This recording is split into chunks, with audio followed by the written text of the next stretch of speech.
So, welcome everyone. This is Elsie Kerns, and tonight I have asked Pam Younghans to join me because she is coming up with a webinar the last 3 months, October, November, December, next week, Wednesday, October the 1st. And I really want to look at some major things that are happening and that she'll be actually detailing for us during that webinar. So Pam, welcome. Oh, thank you, Elsie. Really good to see you. Yes, you too. So the first thing I wanted to ask you about, because I was curious, is the title that you chose for this Oh, particular webinar, mhm. Sailing Out of Bounds and a Look Back. It sounds perfect for these last 3 months, but that title, Sailing Out of Bounds. Yeah, so there is something in astrology called going out of bounds. I'm going to give a better explanation, a more complete explanation in the webinar. But basically, we have the sun from Earth's perspective, it looks like the sun travels around us. And so it basically follows this path around the Earth. And it varies a little bit, you know, how as we go through the seasons, the sun will seem higher in the sky or lower in the sky. It's the tilt of the earth that controls that. But so basically, the sun, that's called the ecliptic. It's about the level of the equator. And the sun can go, you know, we have this 360-degree circle. The sun can go sometimes as far as 23 degrees off of the ecliptic to the north, and sometimes that far off to the south, but it never goes beyond that. So we call that kind of where the sun has jurisdiction. That's where rules are made. So the other planets basically follow that same route. However, some of the planets go further out of bounds. They go beyond the sun's jurisdiction. So suddenly they're without rules. They are going off their own script. They're kind of a wild card. They have kind of, I mean, think of a teenager who goes out at night and you don't have control over them anymore. So something really important is happening. It's actually happening over the next 10, 11 years, but it's happening right now for the first time as a part of this larger process. And that's Pluto, planet Pluto is actually going out of bounds. So I'm going to talk a lot about this in the class, but that is something significant. Pluto rules power, both how we use power, how we abuse power, all of that. So there are going to be some extremes we're going to be working with, but that's the sailing out of bounds. And then the look back is just because we have three big planets, the outer planets, that actually changed signs this year, which is a big deal for these outer planets to change signs. But because planets go retrograde, they go backwards. Those three planets, which are Saturn, Uranus, and Neptune, they're actually backing up and going back to the sign that they were in before. So we are looking back, we're reviewing some territory. And in my mind, how it works is that a planet, when it's retrograde, it needs to go back to the previous sign because it forgot to do something. It forgot to take care of some kind of business. So I'm going to be looking at those three planets and say, why are they going back? What the heck are they doing back in those signs? What haven't we gotten from what lessons haven't we learned from their first times through those signs? So you have the sailing out of bounds with Pluto, and then you have the look back. Yeah. So does that help explain it a little bit? Well, not only does it help explain it, but the world is going out of bounds these days. Yeah. It does feel like it. You know, this is one of the things I'm going to give in the class too is, and there's this woman who's written a book on this, done a lot of um, presentations on it, but she's really enumerated the times in history when Pluto went out of bounds, both to the north and to the south. And these have been major times in changing the power dynamics in the world. So that's just a little teaser for what we're going to be talking about. Well, that is a very good teaser because we are all experiencing it intensely. And then the eclipses, I mean, how long is the eclipse season going to last? Yeah. So yeah, we just had our our second eclipse on Sunday, which was September. What was that day? 21st. September 21st. Okay, thank you. So yeah, um, and different astrologers have different opinions on how long eclipse season lasts. I believe it lasts until the next lunation. So this was a solar eclipse, a new moon.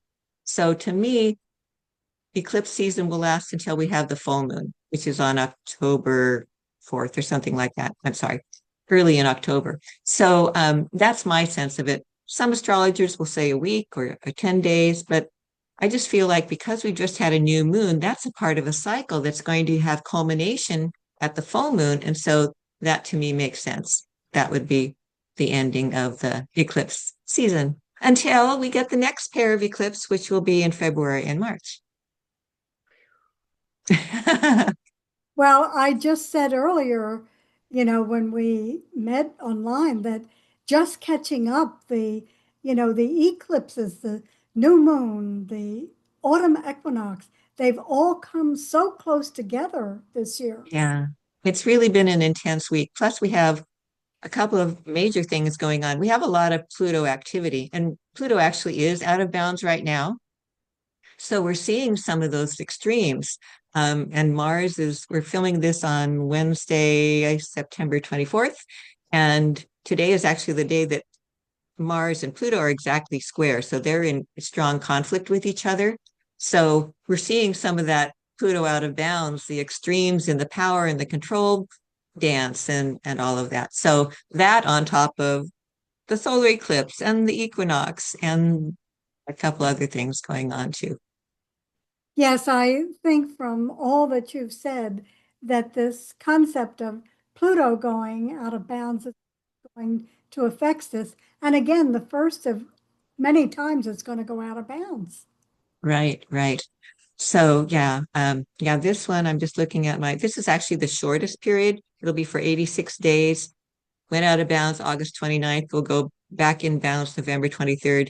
Eventually, like in 2029, it's going to last 155 days. So it's about twice as long then. So we're building up to to a to a I'm not going to say the crescendo, but we are going to get more and more of this energy as we're moving ahead in time.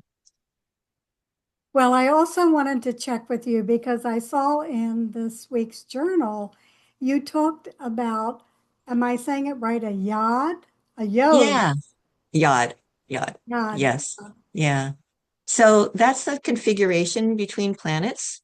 In astrology, we don't only talk about, this planet's in this sign, Pluto's in Aquarius, what that means. But then we say, oh, well, how are the planets relating to each other? So configuration called a yod involves three planets. It has one planet that's it's also called the finger of God or the finger of fate. And so we have one planet at the point, and so the other two planets are pointing at that planet. So it really puts a big focus on that planet and what it means. The planet that's at the point of the finger this week is Mars. So there's a lot of